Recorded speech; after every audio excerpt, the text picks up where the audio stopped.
Maganda raw mga bossing, sa naghahanap po dyan ang business class crossover. Ito available tayo mga boss. Low mileage na 2016 Subaru Forester XT variant. Ito po yung 2.0 na turbo gasoline engine. Naka all disc brake to mga bossing. All wheel drive, 2-tone mags, R18 po yan.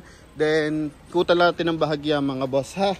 Ito naman mga bossing, naka power seat, leather po yan. Then naka sunroof to moonroof mga bossing, naka paddle shift, naka cruise control mga boss. Okay, naka ano rin pala to, power tailgate mga bossing ito. Pakita natin ha. May mga unting scratches lang mga boss. Yan, para sa mga buyer nating interesado. Galing to sa first owner mga bossing. Uncle ng ating dealer ang may-ari nito mga bossing. Then, price nila dito 700,000. So, sa Promote PH, makukuha nyo lang to ng 625 mga boss, no? Yan. So, low mileage to lang to mga bossing. Matanda nga lang gumagamit mga boss. Yan, kaya may mga ganyang konting gas-gas ng bahagya mga boss, no? Yan. Pero as in, presentable po yung ating unit. Baba ko lang to mga boss. Then, umpisahan natin dito sa ating front area. Tint niyan mga bossing, solar guard. So, explain natin kung ano yung solar guard mamaya mga boss, no? So, eto na mga bossing, coding nito is Friday. So, ending 9 mga boss. Ganda ng ating unit na to. Kulay silver mga bossing ha. Yan. Okay, so malinis yung kanyang fog light, tsaka headlight mga bossing. So, walang mga basag. Ganun din yung ating front grille, chrome line dito mga boss. Ito connected to sa ating hood mga bossing. Kulay silver po ito. Okay. Yan. So 100% hindi to binaha mga boss. May mga discoloration lang. Yan mga bossing. Okay. So yun nga, natulad na nabanggit ko, matanda kasi gumagamit nito mga boss. Yan. Kaya marami siyang mga scratches mga bossing. Ano? Okay. Then sa side tayo mga boss. Ito sa side. Gulong nito mga bossing is ano nakalagay ito? Falcon mga bossing. Tapos 95% red light. Yan oh. Kikita nyo mga boss, may himulmul pa ha. O yan, nakakabit pa sa ibabaw ang himulmul niyan. Sobrang kabago lang yan mga boss. Naka 5 stud yan. Okay, even sa likuran mga bossing. Brand new tires. Okay. Yan. Concern natin dito, sa harapan meron tayong maliliit, dito rin meron. Okay. Then dito. So yun nga mga bossing, older woman na kasing gumagamit nito mga boss. Yan sa talagang tsaka mapera rin mga bossing. Ito pang malengke lang siguro, pang grocery, kaya sobrang baba. Taga Araneta Avenue. So most likely takbo niyan Fisher Mall lang mga ganun. Okay, so ito is naka paddle shift mga bossing. Mileage niyan 18,713 mga boss. Naka 2 din audio system to. Check natin kung dalawang available yung susi mga boss. Naka plastic pa nga boss oh. 2016 model. Hindi pa ito nadi-detail mga boss ha.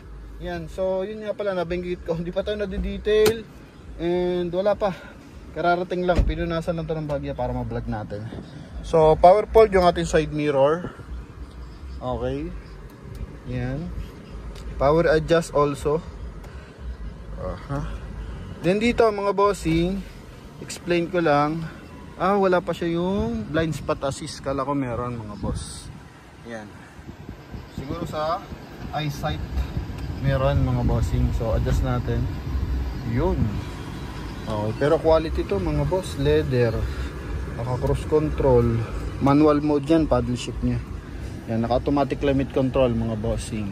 Sun visor with mirror. Tapos dito may lagay ng card. Ang gara. Yan. Dito naman is lagay ng eyeglasses. Sun visor with mirror. Kulay gray. Then ito rin mga boss. Lagay na kung ano-anong papeles. Yan ha. Then kagandahan, punta ka ng Baguio, Tagaytay, kita mo magandang tanawin mga boss. Yan o. Okay. So pwede kang tumayo dyan kasi ano naman yan mga bossing eh. Sunroof to moonroof. So kasya yung tao dyan mga boss. Yan. Then pagdating sa safety features, Ito pakita natin. Close lang natin. Ito naka-manual lang mga bossing. May airbag sa side. Ito may airbag sa side yan mga bossing. Tapos may airbag din dito. Yan, sa dashboard, saka steering wheel. Then pagdating sa leather, mga boss, naka-factory leather pa. Parang nagagamit lang na upuan mga boss. Dito lang sa driver side. Oh, ganda pa. Wala mga kalundo-lundo, ibig sa likuran mga boss. Okay. So, baka magtaka sobrang baba ng milyahe is 2016 model to. So, ganun talaga mga bossing. Noong nakaraan meron tayong CRV. Hindi na kasi umabot sa vlog mga boss. Ang mileage niya is parang ilan ba lang? Ganyan din. 18 something mga boss. Takbo naman niya is, explain ko din, Mandaluyong to Lasal Green Hills. So, ganyan ka lalapit ang mga bossing. Ang biyahihan. So, yung ating Camry, Mandaluyong to, Dasmariñas Village. Ganun mga boss. Ito yung kanyang second row. May armrest to mga bossing. Parang di nauupuan eh. Yan. Sa harapan ganun din. Ito lang yung driver side lang. Ang pipit mga boss. Yan. Okay.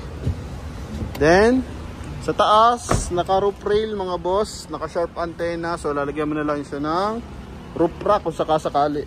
Excuse me. Open natin yung ating power tailgate. Yan. O yung back door panel. So, eto mga bossing for yun nga yung power tailgate natin. Tapos may nakalagay na memory height. So, kapag memory height mga boss, kapag naka-on yan, is magagamit natin yan kapag mga masisikip na parking. It means kalahati lang yung bumababa. Eto mga boss i-ano natin ha. Pakita natin. Okay? Para at least kahit wala pa tayong pambili ng unit, familiar na tayo sa paggamit ng Subaru Forester. Pero kung may pambili ka na, pinindot ko yung memory height. Kung may pambili ka na, eto na mga boss. Baka kakasya sa budget mo mga bossing. Yung, ganun lang siya mga boss, no? Para at least, bagahe lang yung makukuha mo mga bossing, no? Half lang. Okay, then pag tinanggal mo yan, bababa ulit yan. Tapos, pwede mo na siyang iangat. Okay, buo na yan aangat mga boss. Long press lang ng konti. Yan. Alright. Then, explain ko lang. Meron siyang auto headlight mga bossing. Yan. So, may auto sensing siya. Headlight, tsaka wiper mga boss. Ito yon. Parang yung sa Navara natin na nagkamali tayo. Akala ko adaptive cruise control. So, auto sensing naman siya ng tag dito, line departure. So dito naman auto sensing siya ng mga bossing. Tawag dito, auto sensing yan ng ulan at saka ilaw pala. Ilaw tsaka ng wiper mga boss. So kapag dumadaan ka ng tunnel, kusang umiilaw yan. Then ganun din dito. Kapag umulan, kusa na siya mag-wiper kapag nakalagay sa auto. Okay? So yan mga boss. Yan. So dito nagkamali tayo nun mga bossing. Okay? So, pero I think ito ata yun no? Or ito. Hindi ko lang mapamiliarize. Pero ito kasi, tama sa lang to mga bossing. Sa line departure mga boss. Nagre-reflect kasi yan dito sa ating room. Okay? So, pero ito, may auto sensing siya. Not sure lang kasi sa nung nasa Suzuki ako, yung sa Vitara, sa dashboard nakalagay. I think yan yung maliit na yun mga boss. Or yung kabila. Yan, tatakpan kasi yan And explain ko pala yung solar guard mga boss. High grid, kumbaga mataas ang price na ito mga bossing. Branded. Okay? Pag naka solar guard ka mga boss, ang pakabit niyan 12,000. Ha? 12,000 yan kasi kahit basag na yung windshield mo, hindi magka-crack, hindi kakalat yung pagkabasag niyan mga boss, no? Yan, kahit mabutas mga boss, buo pa rin yung kumbaga hindi kakalat yung pagkabasag niya mga bossing. Yun ang kagandahan kapag solar guard. Power seat. Okay. Eto. So dito lang. Yun lang yung nagagamit ng bahagya. Pero originally, eto, all goods. Yan, ito. May gas-gas. Yan mga bossing. Pero wala siyang major damage mga boss. Okay, 100% hindi to binaha mga bossing, no? Dito naman, power fold yung upuan. Okay, eto detachable. Turuan ko na rin kayo ng pag-detach nito mga boss. Ano? Okay. Ito. Hatakin mo yan mga boss. Yan o, gaganyan. Hatakin mo yung magkabilaan. Sabay dapat yan para tawag dito mga boss is para lumuwag. Pantakip kasi to. Para kung sakali may mga item tayo dito hindi nakikita sa backdoor panel mga boss. Explain ko mamaya. Ito is 12 volt socket, no? Then dito naman ilaw. Yan. Okay. Trunk compartment. Trunk compartment yung palang ano natin spare tire compartment mga boss. Brand new rin yung ating tires ha. Yan. Okay. Then may 2-eye sensor. Yan. So pakita natin kapag nakababa yun, nakahatak pala. So pag sinilip dito yung mga kawatan, hindi makikita yung item natin sa loob. Alright. Yan. Dito naman is meron siyang cladding with chrome accent. Oh, parang hindi na upuan yung likuran niya mga boss. Okay. 2016 model, 18,000 ang mileage. Yan. So pwede magpadala ng mekaniko or any relatives mga boss, no? Lalo na yung mga buyer nating nasa ibang bansa. So pakita natin yung ating engine bay mga bossing. Yan. Okay, so engine bay natin. Maganda to pag pambabae. Yan tulad yan, medyo may edad na, pwede rin. Sa mga kabataan naman na social. So syempre, ay na ng mabigat ang hood. So ito kasi basically angat mo lang konti, meron na siyang hydraulic assist. Yan. So naka-turbo to mga boss, ha, 2.0 na turbo. Hindi pa to nalilinis mga bossing. And ang gamit niyang battery, hindi ako familiar dito eh, no? M-Track, no? M-Track yung kanyang battery.